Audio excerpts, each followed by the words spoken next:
Another cornerback into the portal. Anything to worry about there? Plus, we're going to do some stock up, stock down on positional groups coming out of spring. Do we feel a little better about spots? Maybe a little worse about spots? We're going to talk about the next on today's Locked On Badgers. Let's go. You are Locked On Badgers, your daily podcast on the Wisconsin Badgers. Part of the Locked On Podcast Network, your team every day. What is going on, my friends? Welcome to Locked On Badgers, your team every single day. I really do appreciate, as always, everybody tuning in. I am your host, Ryan Herrings. If you're watching on YouTube, if you're listening on the podcast, thank you so much. Thank you. All right, let's talk about it. Let's jump in. Another cornerback goes to the portal. Al Ashford has entered the transfer portal, joining Avion Jones. Man, I feel like the fan in me is taking some gut punches, right? Like in a boxing match, I feel like I'm taking some shots to the gut here as a fan. I really liked the potential of both of these players. Like we talked about Avion Jones with Rajiv, so we're not going to get into that a bunch. But I liked his upside. Al Ashford was a guy coming in who felt like the type of sleeper athletic prospect Wisconsin needs to hit on in the cornerback market, right? And I just have this dream of a 6'1" cornerback, 6'1" cornerback running a 4.4 in our secondary. Al Ashford was kind of that mold of player, and I felt like there was a chance he fit the mold that Luke Fickell and Tressel were looking for as a bigger defensive back, somebody with athletic measurables that you need to mold into that player. But alas, it is not to be. The portal giveth and the portal taketh. We always talk about that. Al Ashford joined the program out of Colorado. We had Roderick Rogers, former Badgers great, on the show, who has worked with Al, really likes his game, thinks he has a lot of upside and potential. I did as well. But he hasn't made a move in Madison, right? He missed all of last year with injury. He was away from the program a little bit earlier this year. So it felt like the writing was on the wall. The move itself surprises me basically not whatsoever, because he was down on the depth chart. A new coaching staff comes in, how he's struggled with injuries. Really everything that you would imagine from that goes into a player transferring. It kind of happened with Al, but I was still hoping that this was a long-term play, right? Like the type of penny stock you buy and you hold for 2 years. And then in 2 years, Al Ashford is like Amazon, right? And you have this 6'1", 210-pound cornerback that's really fast. And you're like, yes, this is what I envisioned. But this is recruiting, right? This is recruiting and development as a fan, and you never really know.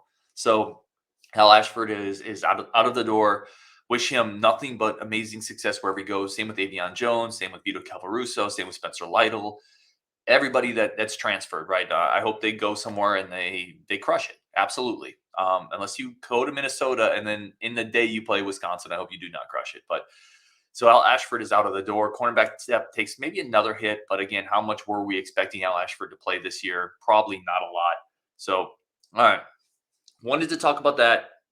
Again, the inner fan in me is a little bummed about it. I don't know where everyone else is on quarterback depth, but I was dreaming on Al Ashford and the athletic measurables. So that's a bit of a bummer for me, but let's move on. So that's that. Let's get into spring practice. One of the things I wanted to do was do kind of a positional quick snapshot, stock up or stock down. Where are y'all at quarterback, defensive line, running back? We're going to do the offense today. But where are y'all at on these positions coming out of spring compared to where you were going into spring? So we're going to do that today, Locked On Badgers, and take a couple comments. We're going to start with quarterback. I vacillated between, I went back and forth between stock up and holding steady, right? And I understand why people would cringe for me saying stock up. I already got accused of being a little too optimistic the other day, which I'll take. Maybe Rajiv is rubbing off on me. But my rationale for stock up was this is kind of, we saw the launch, which was the worst of Mordecai, but for a lot of practice and a lot of spring, the people who saw him said, no, he looks really good. He just had another good practice yesterday. He's looked really pretty good for the most part. And that's kind of what I expected out of Mordecai, was somebody who would look pretty good. And understand it's still his first spring practice in Madison with a new offense, new skill positions. And then I love what we've seen from Braden Locke. You would certainly say stock up with Braden Locke if we were doing this individually. Evers, you would say stock down, right, for sure. And then Marshall Howe has proven that although he will probably never be a starter, potentially that's somebody who could be a solid depth piece at the quarterback spot, someone who can provide some reps if a starter or two goes down. And I think that's important. More reps, more talented depth is important. It's always important. So to me, I wanted to go stock up, but I changed it to stock holding steady, not up or down. I think maybe a few too many receptions from Mordecai, not just at the launch. There were a couple practices leading up to the launch where Mordecai kind of struggled with consistency. The interceptions weren't there. Evers being one of the highest rated prospects coming in the transfer portal, really struggling to grasp the offense very early on, but not quite what we had hoped for from the initial glimpse. Certainly, Braden Locke did everything and then some that we expected, but I'm going to say stock even, but trending towards stock up based on the development of Braden Locke and based on the fact that we have a potential solid depth piece in the pipeline in Marshall House. So I'm going to say stock holding steady, but trending up for quarterback. And again, in the comments, y'all know we always try to get the community involved. Let me know where you're at in quarterback. Stock up, stock down. Maybe we should have done individual players, but that would take too long. So let's go running back now. I'm stock up on running back. Again, this is compared to where I felt coming into spring, right? So I thought going to the launch, seeing those players in person, Braelon, Allen, and Chez looked great. They looked dynamic. They looked fast. They looked healthy. They looked quick. I think this offense is going to exemplify some of their strength. It's going to create space. It's going to create chasms for them to run through, quite frankly. So I am very bullish on the running backs this year. I'm going stock up. It was great to see Katie Akinelli switch over. See him. He ripped off. I think it was a 30-yard catch when we were there at the launch. He's somebody that listen. He's getting reps for the first time in Madison at running back, but I think he looks the part. I think athletically he has that tool set for running back, and seeing him in that positional group makes a lot of sense to me. And then I was impressed by what we saw from Grover Bortolotti, the former walk-on. Again, a depth piece, not somebody who you want to lean on in a big moment, to give him 20 touches. But I think 5 touches, if you have to give it to him, I thought he looked the part. Tough running back, instinctive. I think he can catch the ball. Not overly big, but I think he's a solid depth piece. So I was encouraged by that, encouraged by what I saw from Yakimelli. Loved what I saw from Braelon and Chez. Man, he may not get the reps just in terms of the raw number of carries, but Braelon Allen this year, he might average close to 7 yards a carry. His freshman year, he was at 6.7. Last year, he was in the fives. I think this. Let me know again in the comments. I think his yards per carry is going to trend up past that 6 point again. Will it get to 6.5, 6.7? I'm not sure. That's a pretty elite number, but it's going to, in my opinion, as long as he stays healthy, and he's going to take less punishment in this offense, y'all. I think he's going to get into that 6.5 range. And, Chez, this is an offense that's better suited for him as well. He doesn't have to navigate 9 people in the box. He's going to have more space. He's very quick. And he has underrated toughness and physicality to his game as well. We've seen it with Chez. Like, he can shrug off a tackler because he has a low center of gravity. He has strong legs. He's well built. He runs very determined. So I think the running backs, to me, it's definitely stock up. Like I said, I have quarterbacks at stock even. But if I had to pick up or down, I would go up on them as well. All right, let's take a quick break. We're going to come back. We're going to talk about one of the positions that I have stock down on the offense coming out of practice.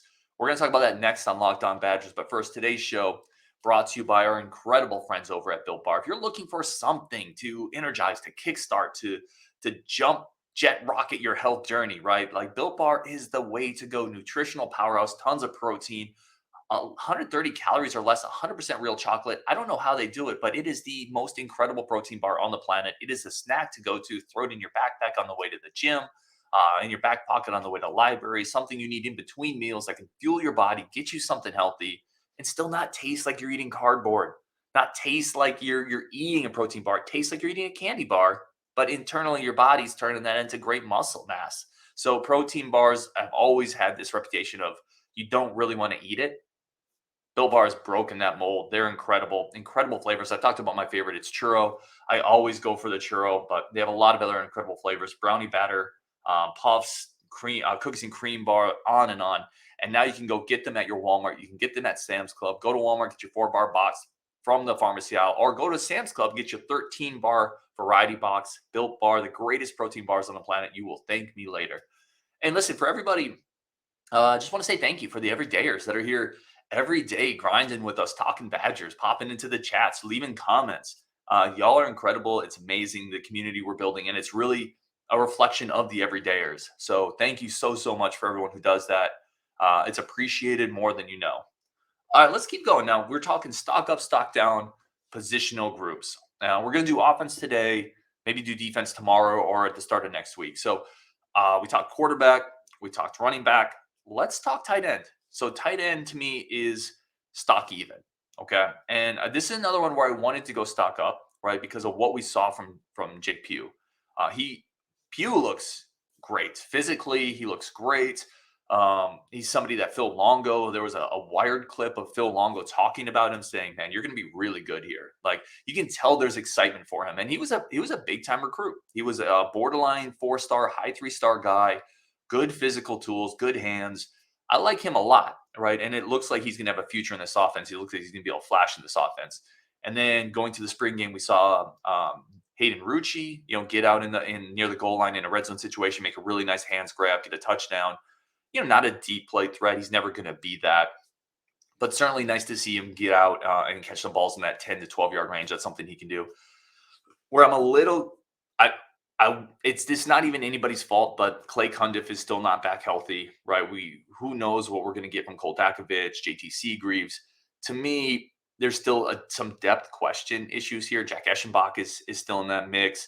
There's still some depth questions here that I don't know if we really solved in spring, right? I think individually, what you saw from Pugh, that's a stock up moment. What you saw from Rucci, that's a stock up moment.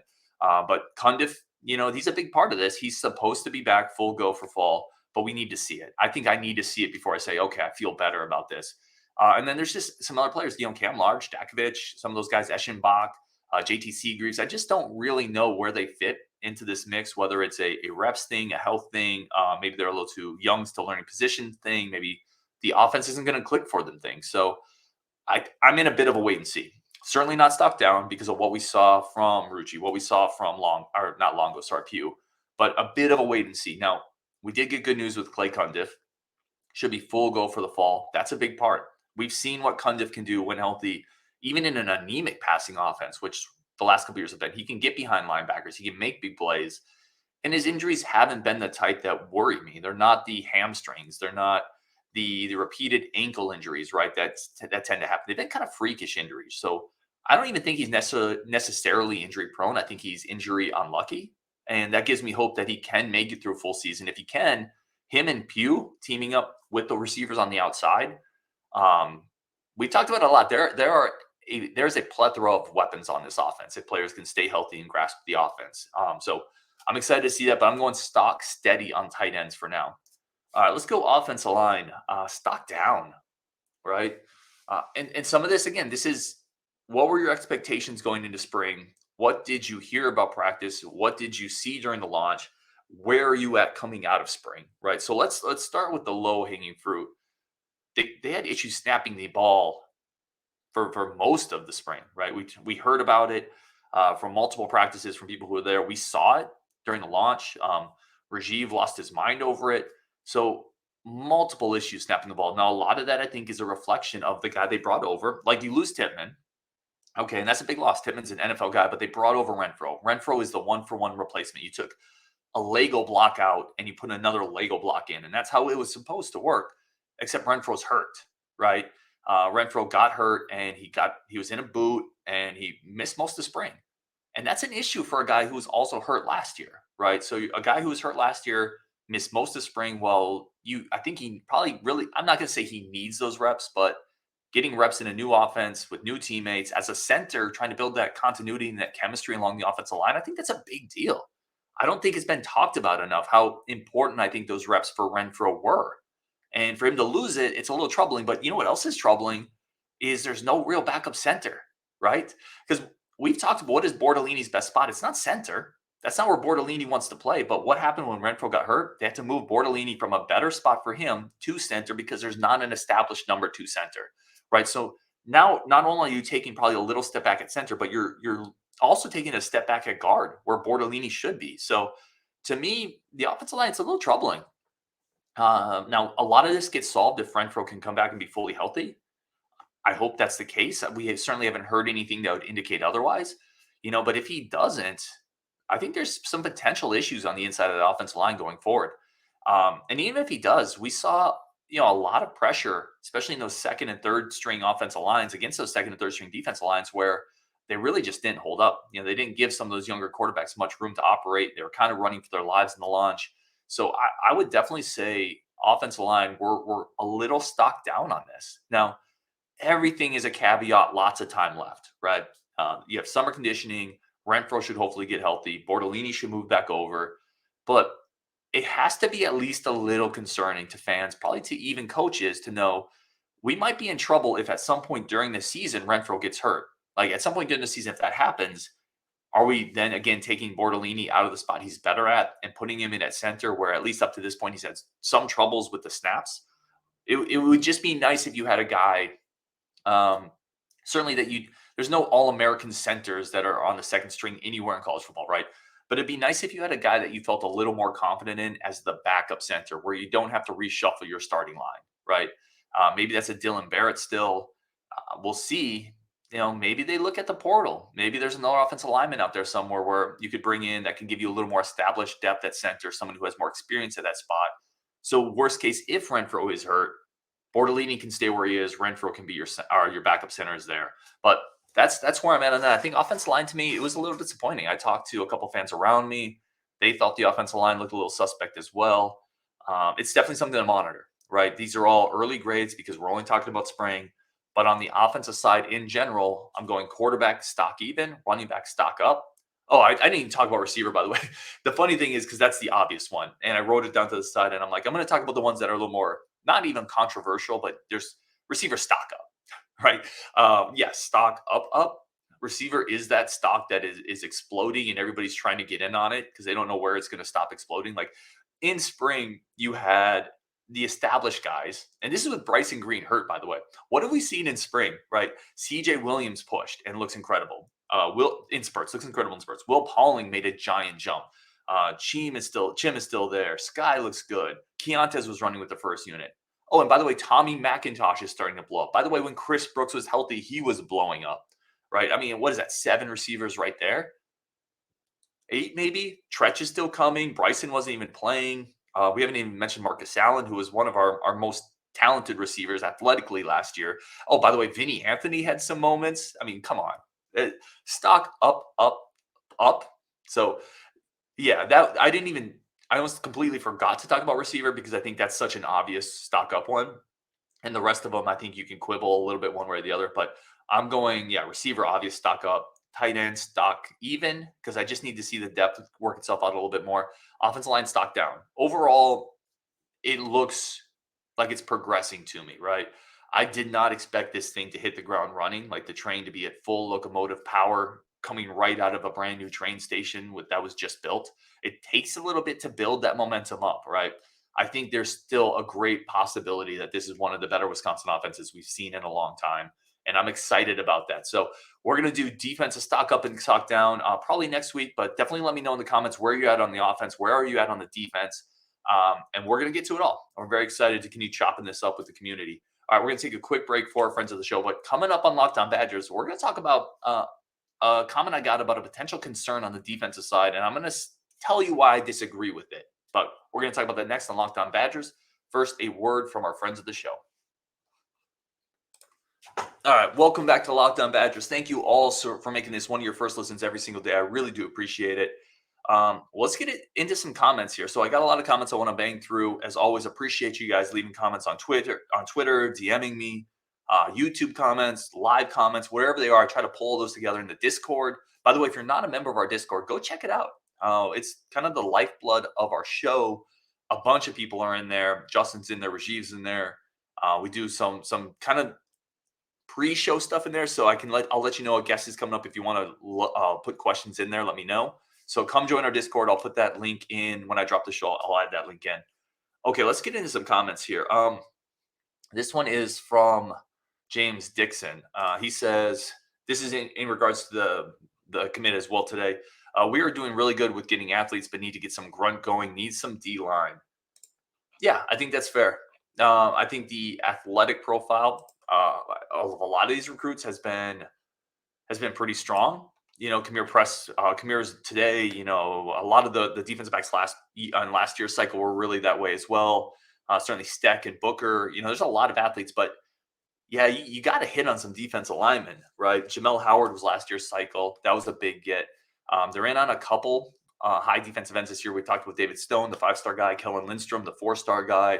I still like Dylan Johnson a lot, the 3-star interior defensive lineman, the big wrestler, big high school wrestling guy. But you got to land him.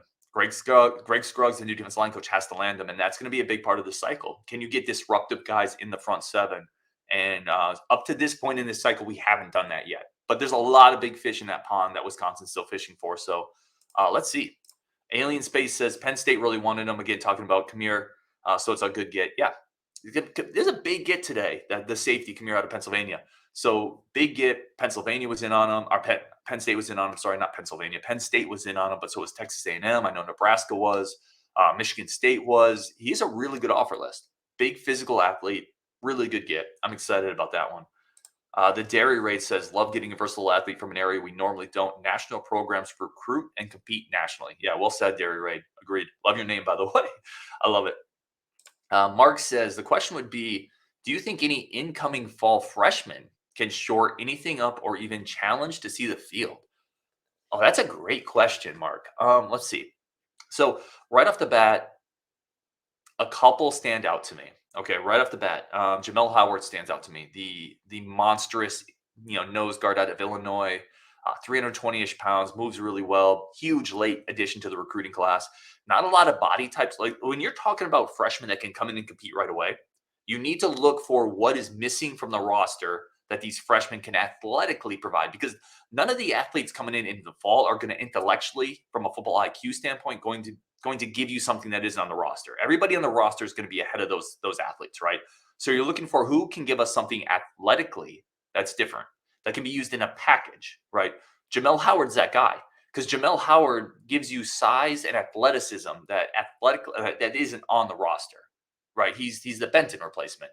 Paez isn't that big. Now, can he play? So could he play a little bit as a true freshman? I think Howard could. I think he could. Think about the true freshman nose guards that Wisconsin actually had. Like Olive Sagapolu played as a true freshman, if I remember. Bryson Williams did, the nose tackle out of Nebraska. Keanu Benton did, right? So I could see Howard being that type of guy. I would have said Tretch Kekahuna before the influx of receivers, before the CJ Williams and Bryson Green. I just think it's too deep right now for Tretch to challenge. I love Tretch.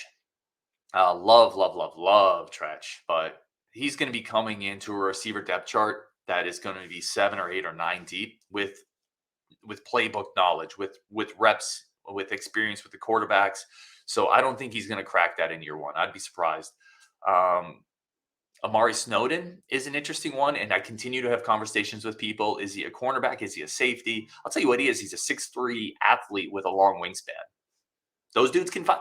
That's the type of guy who athletically gives you something different. Going back to my original point, that's what you have to see the field early. Who can give you athletically something that's unique? Because again, intellectually, those players are going to be behind everybody. So can Snowden come in some packages as, a monstrous cornerback? I've said before, I think he has the frame of a werewolf. It's incredible the way he can move with his athleticism.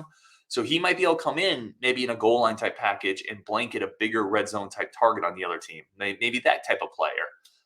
But again, there's depth in the secondary, right? That's going to be a hard nut to crack as a true freshman. James Durand is an interior offensive lineman I love him.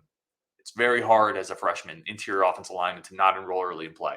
So we talked about some depth on the interior, maybe another potential center. Durand could be that guy, but it's going to be difficult. Nate White is another one I've talked about. Man, I'm not going to name every prospect, I promise. But Nate White would be the other one I would look at as running back. Is a place we've talked about that doesn't have a ton of depth. They've moved Katie Akameli over. We don't know Jackson Acker. Grover Bordelati I kind of like, but who knows? Nate White gives you something, again, athletically a little different. He's shiftier in space. He can create some mismatches. He's kind of like a Kyle Barry Johnson athlete in space. So, again, something different than what is currently on the roster. Possibly, right? Those are the spots I would look at. And if I had to rank them, like if I had to say the top two there, I would say probably Jamel Howard and Amari Snowden would be the top two I'd look at as potential guys that could play right away. All right, let's keep going here. Great question, by the way, Mark. I love that one. That was a great question. Texas Badger says, what about another center? Not happy with the center position during the spring game. Will Renfro stay healthy? If not, we could be in trouble. Yeah, Texas Badger, we just kind of talked about this, but totally agree. He's talking about looking at another center in the portal. it's just tough in the portal, right? Because if you're pulling a center in, you're pulling him in to be a backup to Renfro, and not a lot of people want to transfer somewhere to be a backup, right? As long as Renfro is healthy, he's the guy. So I would say this: if they start making portal offers to a center, start getting worried about Renfro, is what I would say. Um, but I agree. If Renfro gets hurt, I think center is a problem area, Texas Badger. So I agree with that. I didn't find the comment. I forgot to put the comment in here, but Texas Badger had another one asking, "Are we worried about the rush defense? Seeing Braelon Allen, Chez Mellusi have some good runs against our defense." I got to be honest, I am not. I look at our defensive line, the Rodis Johnsons, the Mullins, the James Thompsons, the Gio Paez. To me, all of those dudes are better run stoppers than pass rushers necessarily. They're all upperclassmen, spent a lot of time in the weight room. I like the middle line. Muma is a great run defender. CJ Getz can set the edge. Hunter Wohler is an in the box safety that tackles really, really well. I'm not that worried about the rush defense. I think the front seven is full of upperclassmen and really well developed players. TJ Bowler's 270 off the edge. Gerald Peterson's 260, 255, really strong, long arms. I'm worried about the pass rush. I remain worried about the pass rush. The rush defense, we'll see. Listen, if Iowa lines up against us and runs for 250 on 6 yards of carry, but I feel good about the run defense. I really do. I think you have safeties who are incredibly physical, Latu and Wohler, Blaylock as well, who are all going to be able to come down in the box. I love the middle linebacker duo, especially against the run, and the defensive linemen are salty. So great question. I don't see the big concern there though, and I think we'll wrap it up there, y'all. A couple more questions I didn't get to, which I apologize for, but again, thank you so much for tuning in on Wisconsin. Let's talk again tomorrow. Let's go.